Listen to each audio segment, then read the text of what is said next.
Oui, Monsieur Juanico. Merci, Monsieur le Président. Bon, d'abord, après le rapporteur spécial, souligner l'effort très important sur le programme 231 et qui concerne l'aide sociale aux étudiants, puisque là, il s'agit d'une somme de plus de 200 millions d'euros supplémentaires sur ce programme, et sur une réforme qui n'est pas simplement une réforme quantitative, c'est-à-dire il va y avoir effectivement plus d'étudiants boursiers.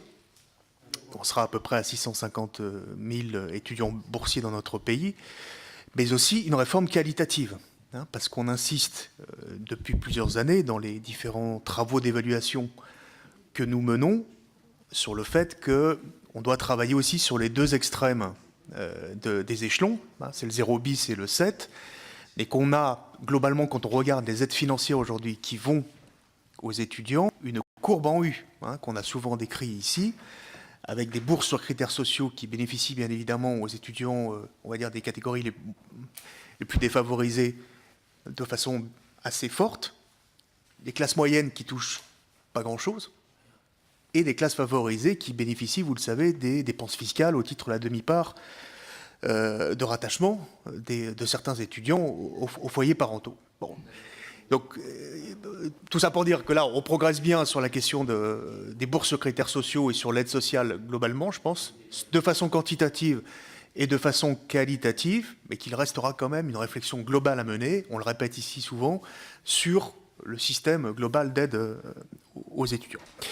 Ma deuxième question, elle porte parce que on nous dit, souvent les présidents de l'université nous disent qu'ils peuvent se plaindre parfois de recevoir de la part de vos services au ministère les notifications de leurs moyens relativement tard dans leur calendrier, et souvent ça intervient pas avant le vote en fait qui a lieu dans les conseils d'administration. Est-ce que là-dessus on peut espérer des marges de progression dans la transmission des informations préalables avant le vote en conseil d'administration?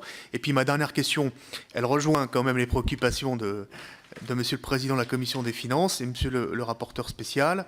Même si on est sur la loi de règlement 2014, il y a l'opération de prélèvement de fonds de roulement qui doit intervenir en 2015 pour une somme de l'ordre de 100 millions d'euros. Mais quelles sont les modalités pratiques? Il y a un effet redistributif derrière. Et du coup, qui dit prélèvement sur fonds de roulement dit est-ce que c'est pérennisable et soutenable dans le temps? 2016, est-ce qu'on vise 200 millions d'euros? Et comment va concrètement s'opérer ce prélèvement sur fonds de roulement?